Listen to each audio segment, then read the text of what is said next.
Style का नाम है। इस्लाम इस पर भी लागू होता है। आप अपनी बीवी के लिए शौहर कैसे हैं, आप अपने बच्चों के लिए बाप कैसे हैं, आप अपने पड़ोसी के लिए पड़ोसी कैसे हैं। एक इंसान लोगों के साथ बहुत अच्छा सलूक करता है, मगर अपनी बीवी के लिए वो जल्लाद बना हुआ है।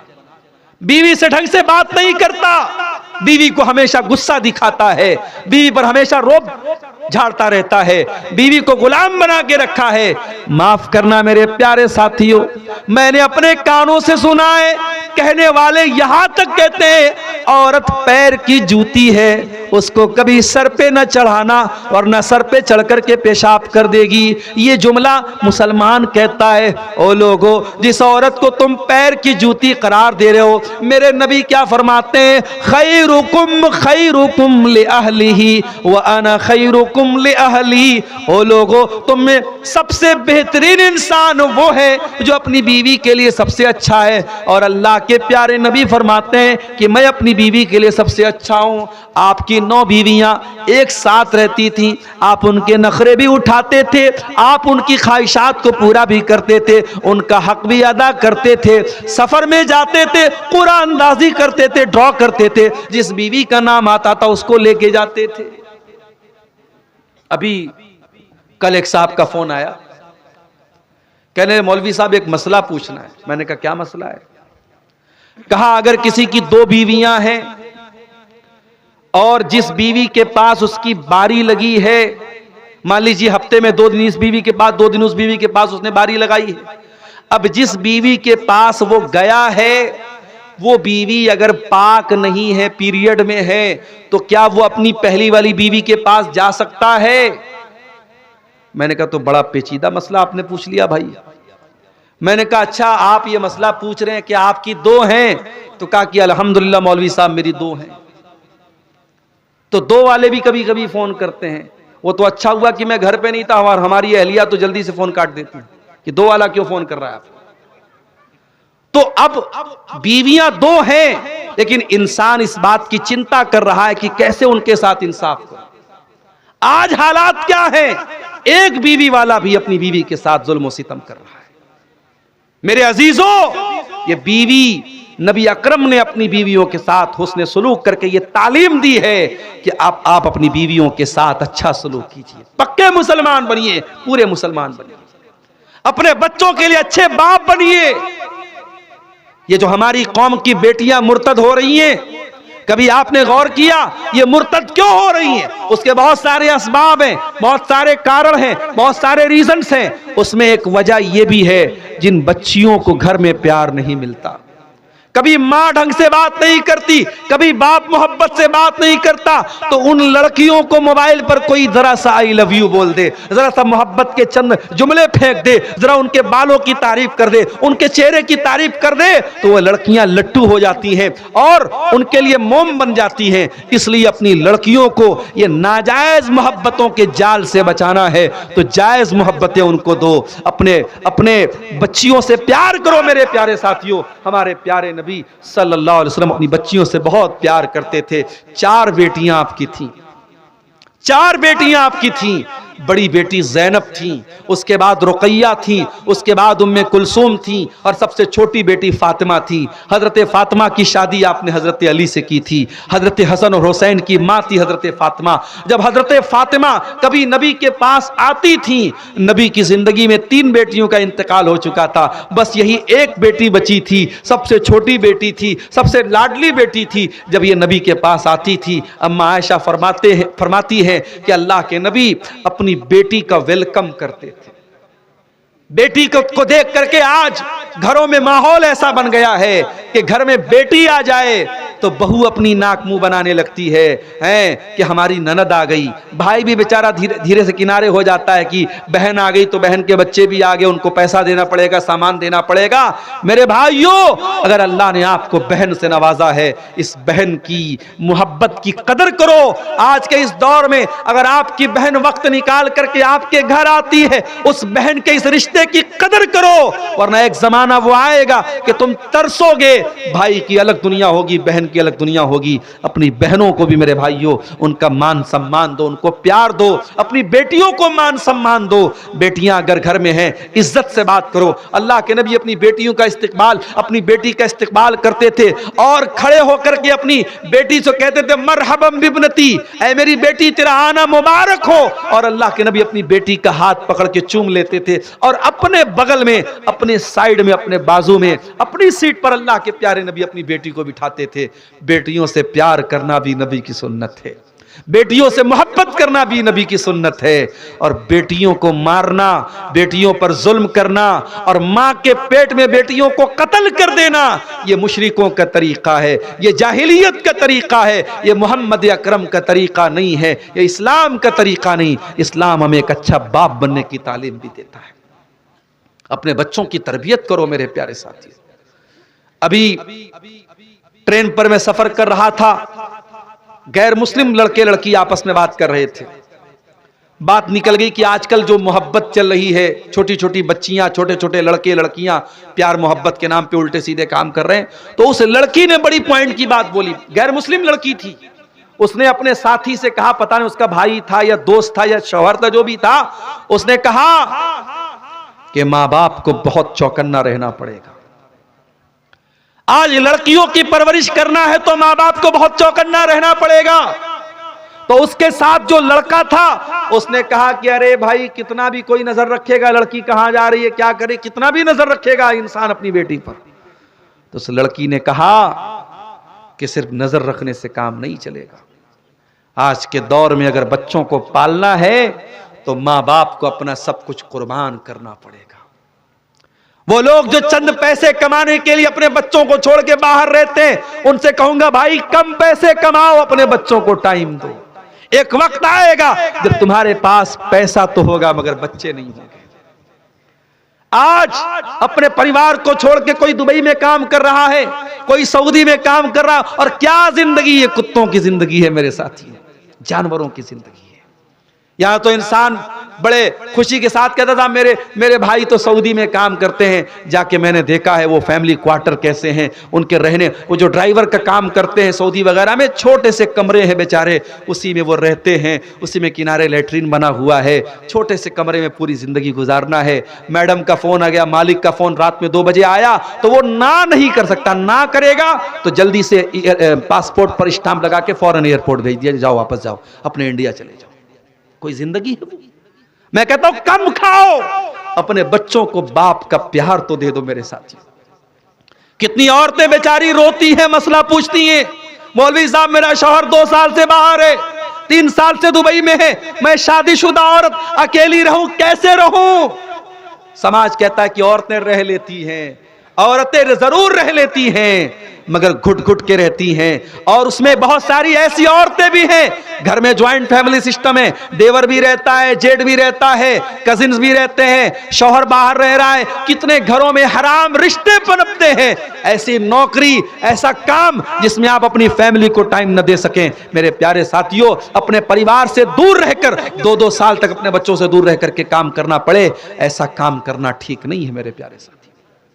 और इसीलिए मैं तकरीरों में यह बात कहता हूं कि हमारे मदरसों में जो मौलवी लोग पढ़ाते हैं, असातिज़ा जो पढ़ाते हैं, उन असातिज़ा के लिए, उन मुअल्लिमीन के लिए भी फैमिली क्वार्टर का इंतजाम होना चाहिए। जो कौम अपने खाने पीने पर लाखों करोड़ों खर्च कर सकती है, क्या अपने कौम के बच्चों को पढ़ाने वाले टीचरों के लिए फैमिली क्वार्टर का इंतजाम नहीं कर सकती? ये कौन सी जिंदगी है कि एक टीचर मदरसे में पढ़ा रहा है, 6-6 महीने पर उसके मदरसे की छुट्टी होती है, 6 महीने में एक बार बेचारा अपनी बीवी के पास जाता है। क्या उसकी बीवी को अपने शौहर के साथ रहने का हक नहीं है? क्या उसके बच्चों को अपने बाप के साथ रहने का हक नहीं है? कितनी मस्जिदें हैं, इमाम साहब के रहने के लिए बिल्कुल छोटा सा हुजरा दिया जाता है। बेचारे इमाम साहब अगर पूरा पैर फैला के सो जाएं तो एक सर दीवार में लड़ रहा है और दूसरा पैर दीवार में लड़ रहा है, इतना छोटा सा कमरा इमाम साहब को रहने के लिए दिया जाता है। अरे तू अपनी बिल्डिंगों में आराम से रहे, अपने बच्चों के साथ आराम से रहे, अपनी बीवी के साथ आराम से रहे, और तेरी मस्जिद का इमाम बेचारा अपनी बीवी से दूर रहे, अपने बच्चों से दूर रहे। मेरे प्यारे साथियों, ये मसले हैं जिन पर हमें गौर करने की जरूरत है, जिनका हल निकालने की जरूरत है। क्या मौलवी और उस इमाम और उस मदरसे के टीचर के बच्चों के दिल में ये जज्बा नहीं कि हम अपने बाप के साथ रहें? आज का दौर वो दौर नहीं है कि बच्चे कहीं और आप कहीं और बच्चे पल जाएंगे। बच्चों को पालना है और खास तौर से बच्चियों को पालना है तो आपको अंधा, गूंगा और बहरा बन करके नहीं पालना पड़ेगा। आपको 2 आंखों के बजाय 4 आंखों के साथ जिंदगी गुजारनी पड़ेगी। आपकी बेटी कॉलेज गई, 2 बजे छुट्टी हो रही, आपकी बेटी 4 बजे क्यों आ रही है?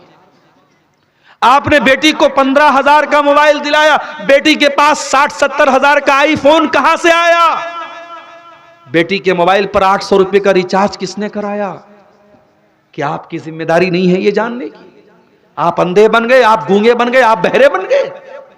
मैं भी मुंबई गया था, मुंबई के कुछ साथियों ने बताया कि मुंबई में बाकायदा कुछ ऐसे पिकनिक स्पॉट्स है, कुछ ऐसी जगह हैं जहां पे लड़के लड़कियां आपस में मिलते हैं, उसको इंग्लिश में बोलते हैं लवर पॉइंट, जहां लवर लोग और आपस में प्यार मोहब्बत का ढोंग करने वाले लोग मिलते हैं। और मुझे मुंबई के कुछ साथियों ने बताया कि मौलवी साहब, कभी आपको अगर मौका मिले हम चल के दिखाएंगे, उसमें बड़ी तादाद मुसलमान लड़कियों की होती है जो घर से नकाब में निकलती है और वहां आकर के अपने महबूब से मिलती है। और महबूब कोई मुसलमान नहीं होता, गैर मुस्लिम होता है, मुशरिक होता है, काफिर होता है, और मुसलमान लड़की उसके साथ मिलती है। मेरे प्यारे साथियों, अगर अफसोस इस बात का है कि मुसलमान लड़की गैर मुस्लिम लड़के के साथ बाकायदा पब्लिक प्लेस में मिल रही है, उससे बड़ा अफसोस इस बात का है उसका बाप कहां मर गया, उसकी मां कहां मर गई, उसके गार्जियन कहां मर गए। लोग कहते साहब हमें अपनी बच्ची पर भरोसा है। अंधा भरोसा न करो मेरे प्यारे साथियों, अपनी आंखें खोल करके बच्चियों को पालो, अपने कानों को खोल करके अपनी बेटियों की परवरिश करो। यह जमाना अंधा भरोसा करने का नहीं है। हजरत जकरिया अलैहिस्सलाम मस्जिद में रहते थे और उनकी परवरिश में मरियम थी, मरियम के वो खालू थे, मरियम को पालते थे, मरियम की परवरिश करते थे, क्योंकि मरियम के माँ बाप का इंतकाल हो चुका था, तो ये खालू थे, उन्होंने गोद ले लिया था और पाल रहे थे। एक दिन हजरत जकरिया मस्जिद में आए और देखा कि मस्जिद के सारे दरवाजे लॉक हैं, सारे दरवाजे बंद हैं, खिड़कियां बंद हैं, और मरियम के पास बेमौसम का फल, अनार का मौसम नहीं अनार मौजूद है, अमरूद का मौसम नहीं अमरूद मौजूद है, आम का मौसम नहीं आम मौजूद है। काला या मरियम अन्ना लके हाजा, कहा कि ऐ मरियम ये फल तेरे पास कहां से आया? ऐ बेटियों के बाप, ऐ बेटियों की माएं, आपकी बेटी रात को 2 बजे किससे बात करती है? कि आपको पूछने का अधिकार नहीं, कि आपको नजर रखने का अधिकार नहीं है? आपने आंखें बंद कर ली, आपने कान बंद कर लिए, मेरी बेटी जो चाहे सो करे? नहीं, जकरिया ने पैगाम दिया, गार्जियन हो तो गार्जियन का हक अदा करो। काला या मरियम अन्ना लकी हाजा, कहा है मरियम ये फल कहां से आया? कालत हुवा मिन इंदिल्लाह, मरियम ने कहा खालू जान ये फल अल्लाह की तरफ से आया है, कोई इंसान नहीं लाया, कोई मस्जिद में नहीं आया, ये फल अल्लाह की तरफ से आया है। जकरिया अलैहिस्सलाम ने देखा कि अगर मेरी भांजी मरियम के पास बेमौसम का फल आ सकता है तो मैं 70 साल का बूढ़ा हो चुका हूं, औलाद मांग रहा हूं, अल्लाह से औलाद नहीं दे रहा है अल्लाह, लेकिन अगर बेमौसम का फल मिल सकता है तो मेरे जैसे बूढ़े को औलाद क्यों नहीं मिल सकती? अब वहां पे ज़करिया अलैहिस्सलाम दुआ करते हैं, रब्बि हबली मिन लदुनका ज़ुर्रियतन तय्यबा इन्नका समीउद दुआ, ऐ अल्लाह अपने इस बूढ़े बंदे को नेक औलाद दे दे, तो दुआओं को सुनने वाला है। ओ मेरी प्यारी माँ बहनों, बहुत तकरीरें सुनने का जज्बा आपके अंदर है, अपने घर बार को छोड़ करके जलसे में आई हो, पिंडाल में आई हो, अगर आप तकरीर तो सुनती हो, कुरान तो सुनती हो, नबी की हदीसों को तो सुनती हो, लेकिन अगर आप इस्लाम की बात नहीं मानती हो, पर्दा नहीं करती हो, हया नहीं करती हो, शौहर की बात नहीं मानती हो, अपनी इज्जत का ख्याल नहीं करती हो, तो माफ करना मेरी बहनों, आप इस्लाम में पूरी की पूरी दाखिल नहीं है। अल्लाह कह रहा है उदखुलू फिस्सिल्मि काफ़ा, इस्लाम में पूरे के पूरे दाखिल हो जाओ। नबी के जमाने में एक औरत आती है। अल्लाह के नबी के पास जब औरतें आती थी बैत करने के लिए, अल्लाह के नबी पर्दे के इस पार होते थे, उस पार औरतें होती थी। वो औरत बैत कर रही है, अल्लाह के नबी के ऊपर बैत कर रही है। नबी पर्दे के इस पार, औरत इस पार है। अल्लाह के नबी कहते चलो बैत करो, अल्लाह के साथ शिर्क नहीं करोगी। कहती है मैं वादा करती हूं अल्लाह के साथ शिर्क नहीं करूंगी। फिर नबी कहते हैं वला यसरिकना, चोरी नहीं करोगी। कहती है मैं चोरी नहीं करूंगी। फिर नबी फरमाते वला यज़नीना, ज़िना नहीं करोगी। जब ज़िना का नाम सुना, उस लड़की ने, उस औरत ने जल्दी से अपने सर पे हाथ रख लिया और कहा क्या अल्लाह के नबी, क्या कोई इज्जतदार औरत ये काम भी कर सकती है? हजरत आयशा कहती हैं अल्लाह के नबी को जब पता चला कि जिना का नाम सुन करके उस औरत ने जल्दी से अपने चेहरे पर, अपने सर पर हाथ रख लिया और कहा कि क्या कोई इज्जतदार औरत जिना भी कर सकती है? नबी को उस औरत की ये अदा बहुत पसंद आई कि वो औरत इतनी इज्जतदार औरत है, इतनी पाक दामन औरत है कि जिना का लफ्ज सुन करके उसने कहा कि नहीं, एक इज्जतदार औरत तो ये काम नहीं कर सकती है। आज हालात इतने बुरे हैं मेरे प्यारे साथियों, आज पाक दामन मर्दों और औरतों को तलाश करना मुश्किल हो रहा है। बदकारी इतनी फैल रही है, जिनाकारी इतनी फैल रही है, हराम रिश्ते इतने पनप रहे हैं कि आज पाक दामनी को तलाश करना मुश्किल हो रहा है। मैं मर्दों से भी कहूंगा, मैं अपनी माँ बहनों से भी कहूंगा, उदखुलू फिस्सिल्मि काफ़ा, इस्लाम में पूरे के पूरे दाखिल हो जाओ। अपनी शर्मगाह की हिफाजत करो, अपनी इज्जत की हिफाजत करो। अल्लाह के प्यारे नबी फरमाते हैं मैं यज़मली मा बैन लिह्यैहि व मा बैन रिजलैहि अज़मन लहुल जन्ना। दो चीजों की गारंटी दे दो, एक जबान की गारंटी दे दो, एक शर्मगाह की गारंटी दे दो, मैं तुम्हें जन्नत की गारंटी देता हूं। अल्लाह के प्यारे नबी यहां तक फरमाते हैं, यहां तक फरमाते हैं कि हर इंसान के मुकद्दर में जिना का हिस्सा लिखा हुआ है।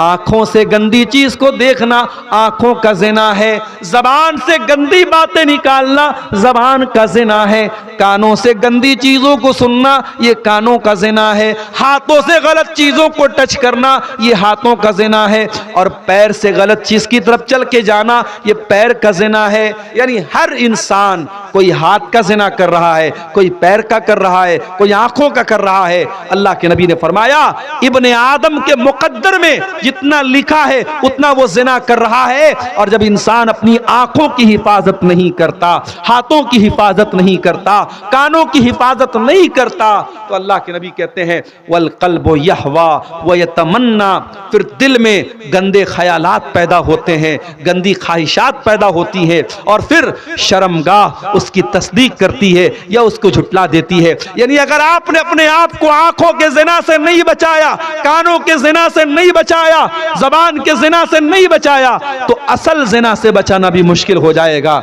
मेरे नौजवान भाइयों, आज सबके हाथ में मोबाइल है, सबके हाथ में सोशल मीडिया है, सबके हाथ में इंटरनेट है। आज नबी की इस हदीस को समझने की जरूरत है। और मैं फिर वही आयत पढ़ता हूं, उदखुलू फिस्सिल्मि काफ़ा, इस्लाम में पूरे के पूरे दाखिल हो जाओ। और आगे बढ़िए, शादी ब्याह को देख लीजिए, चाहे आपके झारखंड के इस इलाके की अंसारी समाज के लोग हों, चाहे आप बंगाल में चले जाएं, बंगाल को देख लीजिए, आप बिहार चले जाएं, बिहार में शेरशाहबादी बरादरी के लोगों को देख लीजिए। शादी ब्याह में बहुत सारी हराम चीजें आज हमारे समाज में चल रही हैं। ये जहेज चल रहा है, कहीं बारात चल रही है, कहीं बाकायदा लड़की वालों से बाकायदा लंबी चौड़ी डिमांड की जा रही है।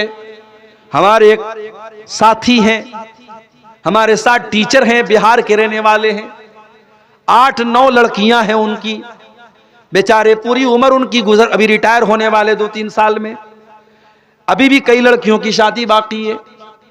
एक लड़की का रिश्ता लगा, अगले दिन मदरसे में आए, मैंने कहा मास्टर साहब मुबारक हो, आपकी बेटी का रिश्ता लग रहा है। कहा कि शेख साहब रिश्ता तो लग रहा है, खुशी की बात है, मगर दुख की बात यह है लड़के ने 5 लाख की डिमांड की है। मैंने कहा लड़का करता क्या है? कहा कि लड़का राजगीर का काम करता है, मिस्त्री का काम करता है, घर मकान बनाने वाला मिस्त्री का काम करता है। गौर करो ये हालात हैं। वो तो मास्टर साहब थे, सरकारी टीचर थे, उनको चलो उनके पास कहीं ना कहीं से पैसे का इंतजाम था। जिस गरीब के पास इंतजाम नहीं है वो बेचारा अपना खेत बेचकर, अपनी जमीन बेचकर, बैंक से कर्जा ले लेके अपनी लड़कियों की शादी कर रहा है। ओ लोगों, कब तुम्हारी आंखें खुलेगी, कब होश आएगा?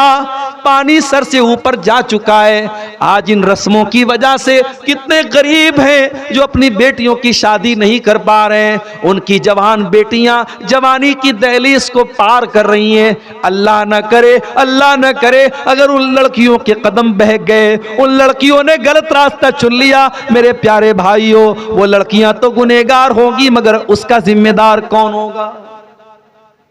जिम्मेदार कौन होगा? बड़ी अच्छी पहल अभी बनारस से हुई है।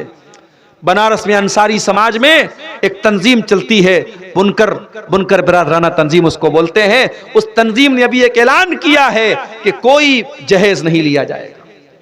4-5 छोटे छोटे बर्तन बाप अपनी खुशी से लड़की को देगा, कोई जहेज नहीं दिया जाएगा।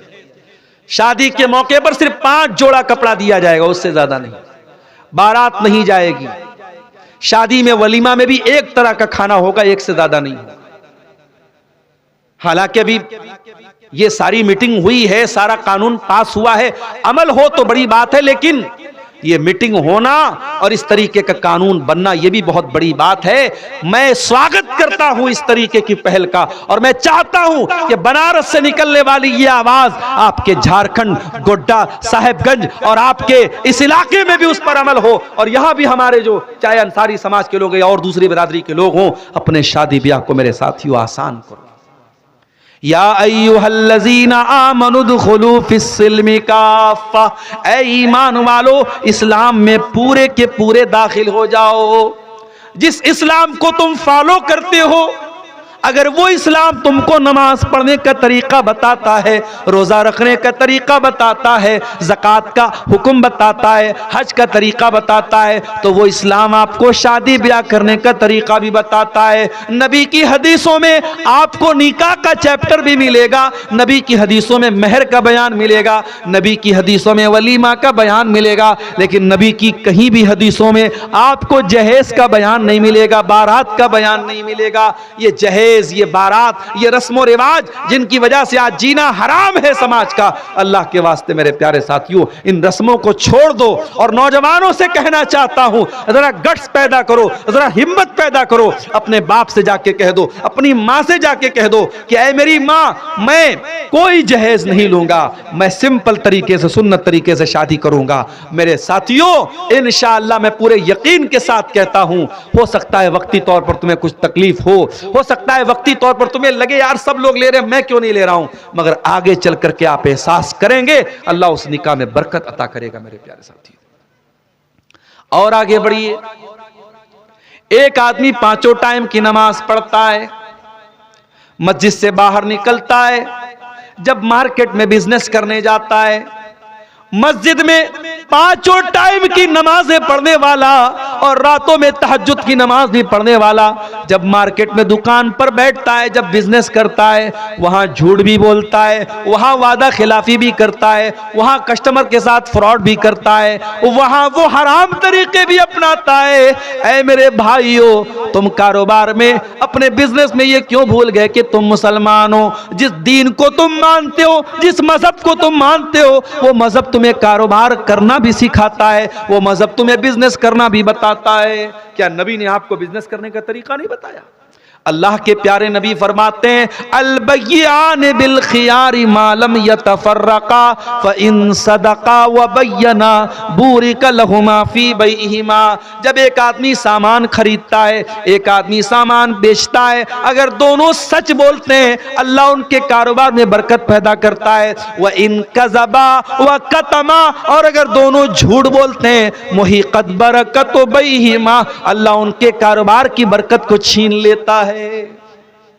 अल्लाह के नबी एक दिन मार्केट गए, एक सहाबी अनाज बेच रहे थे, गल्ला बेच रहे थे, गालिबन गेहूं या जौ की दुकान थी उनकी। नबी ने उनके जौ के अंदर हाथ डाला, अंदर का जौ भीगा हुआ, ऊपर का सूखा हुआ। नबी ने कहा यह क्या है मेरे भाई? साहबी ने कहा अल्लाह के नबी बारिश हो गई थी, अनाज भीग गया था, गल्ला भीग गया था। जो भीगा हुआ गल्ला था अगर ऊपर रखता तो कस्टमर ना खरीदते, मैंने नीचे डाल दिया। आपने फरमाया ऐ मेरे सहाबी, ये तो धोखा हो गया। कस्टमर आएगा, सूखा अनाज देखेगा, ऑर्डर देगा और तुम निकालोगे तो अंदर गीला अनाज होगा। ये तो कस्टमर के साथ फ्रॉड हो गया।